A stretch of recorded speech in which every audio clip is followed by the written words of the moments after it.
Magandang araw mga kakutsero. Ito na naman po ang inyong lingkod na si Jigs na magbibigay sa inyo ng giya ngayong araw ng Sabado. Ngayon ay Mayo 24 at meron po tayong 7 magagandang karera na magsisimula po ng alas 4 ng hapon.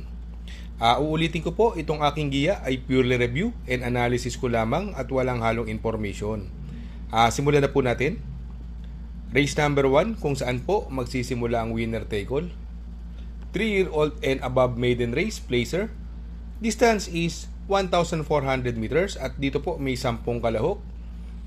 Dito sa laban na to may bagong kabayo yung numero 5 Glenna Moon na papatubayan ni JF Parohinog Mukhang kay Atty. Morales ito na imported Maganda po ang kanyang prueba nakaraan. Nag-barrier po yan, naglobato po yan Nagprueba po yan ng 1.14.8 sa 1,200 meters. Sa tingin ko, naghahamon itong kabayong ito. Itong numero 2 ni si Amberdini Eagle, meron na rin po nung karera yan Ito si Exalted, Ito po yung yamado nung karera. Medyo nakaka-disappointing yung disappointing run ng ginawa niya, Nakaka-disappoint yung tinakbo niya nakaraan ni Exalted. Medyo hindi maganda tinakbo. Pero sa tingin ko dito may malaki chance niya rito, kaya dito para sa akin to race number 1 ang pili ko po diyan, doon ako sa numero 5 Glenna Moon. Panigundo ko naman po numero 10 Exalted. Sa race number 2 kung saan naman po magsisimula po ang pick 6. Tulracom rating based handicap system race class 5 11 to 15 split. Distance is another 1,400 meters at dito po meron po tayo 10 kalahok.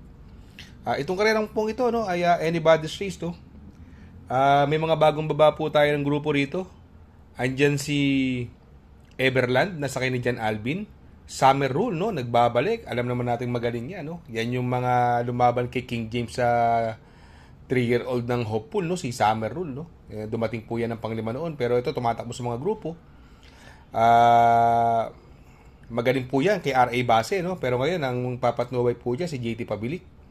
Ito bagong baba din yung numero 10 si Annie Molasal na sakay ni Jeffrey Bakaykay Kaya siguro dito wala na akong hahanapan na iba, yung mga bumaba na lang po ng laban ng pipiliin ko rito ang napupusuan ko po dyan doon ako sa numero 9 Summer Rule napapatubayan ni JT Public. Baka ito na mauna rito, wala na papormahin manalong banderan tapos ang pwedeng makalaban niya numero 10 Annie Molasal at ito meron din to Everland sa ni Jan Albin. Kaya dito sa race number 2 pipiliin ko po diyan.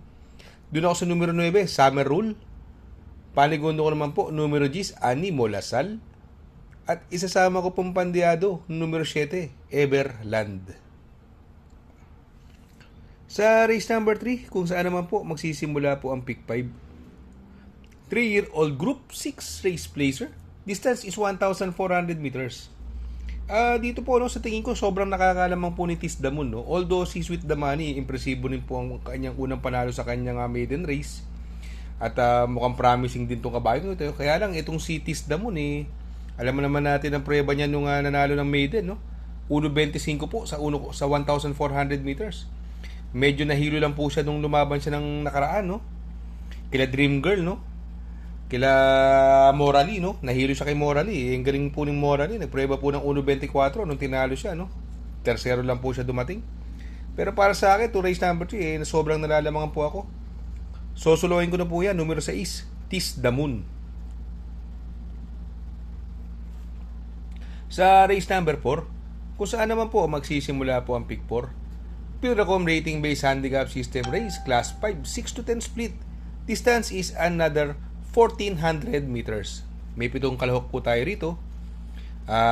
Dito ito ang ganda ng tinakbo nakaraan parehas sa magandang tinakbo para segundo tersero nakaraan to yung Don Damiano sa ni Conrad Denson at Space Jam sa ni JC Guerra sa tingin ko medyo lamang ng konti ito rito kaya lang minsan may toyo ito at 1,400 meters ang karera siguro pwedeng pang-protection numero 5 bagong baba Sunshine June sa ni Noel Lunar kaya dito sa race number 4 siguro dito na ako sa dalawa, wala na akong pipiliing iba. Doon ako sa numero 3 Don Damiano coupled with Space Jam. Panigundo ko naman po numero 5 Sunshine June. Sa race number 5, Pilracom Rating Based Handicap System Race Class 5, 11 to 15 split. Distance is 1,400 meters. At dito po may 10 kalahok po tayo rito, no. Dito kung mapapansin po natin, no, dahil bumaba ng grupo rito, no. Yung Watch Bell, Bravo, Wildcat, no. Medyo bumaba sila ng laban dito, no. At sa tingin ko sila din tatlo ang maglalaban-laban dito na may panalo, no. Siguro pwedeng isingit yung kung gusto nyo, alam ba, ito maglabas yung Limon Sudan Pulse, pwedeng isingit yan. Kaya lang, sa tingin ko, doon ako sa tatlo. Mas pipiliin ko yung tatlong bagong baba. Yung gamay na gamay ni Claro Espare, yung numero 5 Bravo, no? Yan po ang napupusuan ko dyan, no? Sa tingin ko magbibigay ng magandang laban, yung Always in the Money, no? Yung numero 8 Wildcat. At ito, yung numero 2 na si Watch Bell, na gamay naman ni Uno Hernandez, no? Angkop ang distansya sa kanya, diremating kabayo. Kaya dito sa race number 5, ang pili ko po, numero 5, Bravo. Panigundo ko, numero 8, Wildcat. At isasama ko pong pandiado, numero 2, Watch Bell. Sa race number 6 sa penultimate race, Pilracom Rating Based Handicap System Race, Class 4, 22 to 27, distance is 1,400 meters. Meron po tayo siyam na kalahok. Ito, no, rematch, no, rematch to. Tig-isang panalo to, Unang laban nila, si Border Force nanalo, pangalawa si Thaddeus. Bagamat si Border Force, medyo nasa lalak lang ni Hakim yan, Papalakas sa labas yan, medyo natapalan ni Hakim. Pumasok sa loob to si Border Force pero dumating pa rin na segundo. Sa tingin ko siya po ang napupusuan ko dyan, Border Force. Magbibigay na rin ng magandang laban yung Thaddeus, no. Although itong si Graceful Gift dalawang impresibong panalo. Sa tingin ko lumakas ang laban niya rito, no. Ito gusto ko dihado to yung numero 3 High Intensity, hindi ko pinakakawalan po yan. Yung sa kay ni Hapon RC Tabor, no. Lagi pong nasa segundong dihado yan, high intensity. 2 beses kung tinamaan dihado yan sa segundo, no.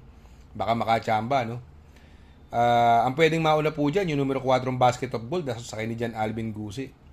Ang pwede naman bumuliglig sa kanya, yung Buntay Shore, no. Pero para sa akin, ito, no, ang pili ko po dyan, doon ako sa numero 2, Border Force. Panigundo ko naman po, numero 1, Thaddeus. At isasama ko lang pong pandiado, baka makachamba lang po, numero 3, High Intensity. Sa race number 7, Pilracom Rating Based Handicap System Race, Class 5, 6 to 10 split. Distance is 1,400 meters. Dito po, full gate po tayo, no? May 14 na kalahok. Dito, no, sa tingin ko medyo nakakalamang sa ayuda. Ang problema lang, aparato. Pagka ito nahuli sa larga, maiiwan na naman. Iba mananalo sa laban na ito, no? Siguro para sa akin, no, magandang protection dito, yung numero 1 static na from Pabs Cabalejo, pinasakay na kay John Paul Guse, galing po sa segundo to last run. At yung top of the line, bagong baba ng grupo po ito, no? Sakay ni Noel Lunar. Ito napakababa na po sa laban ni top of the line, no? Sa tingin ko, malaki po chance nito. At maganda pong dihado itong numero 14 na to, no? Kaya sa tingin ko, sila lang pipiliin ko, no? Itong si Goji ko, hindi masyadong maganda tinakbo nakaraan. Siguro kinulang pa. Pero angkop pa rin sa kanyang distansya, pwede pa rin isama sa paratingan.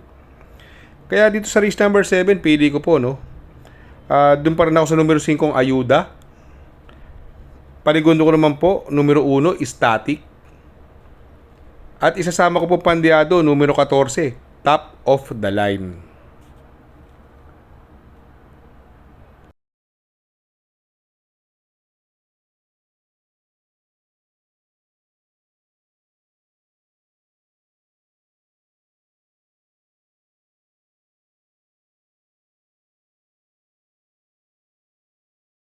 Shoutout nga pala kay Sir Pax ng Barkadahan OTV. Located po siya sa 1139 New Antipolo Street, Corner Vargas. Malapit lang po sa Abad Santos, yung bagong ginawang tulay. Very convenient and attentive po ang mga tao. Pwede po kayong mag-EB at party while betting on racing. Baka magawi kayo dyan sa Herrera, Corner Oroqueta. Andyan po ang P5's halo-halo. Ang isa sa pinakamasarap na halo-halo at homemade lahat ng ingredients po dyan, Ultimo Ice Cream. Tabi lang po yan ng pares at tatapat po ng kapihan. Shout out kay Sir Arnel Mendoza. Please support his channel. Shout out po Sir Arnel Mendoza. Good luck mga kakutsero. Sana po matapat ang ating giya at yung mga nakasunod, sana po ay magsitama po kayo. Ako yung makikiusap lamang at makikisuyo sa inyo na please like, share, subscribe, and hit the notification bell para update kayo sa aking mga giya. Good luck po and happy racing!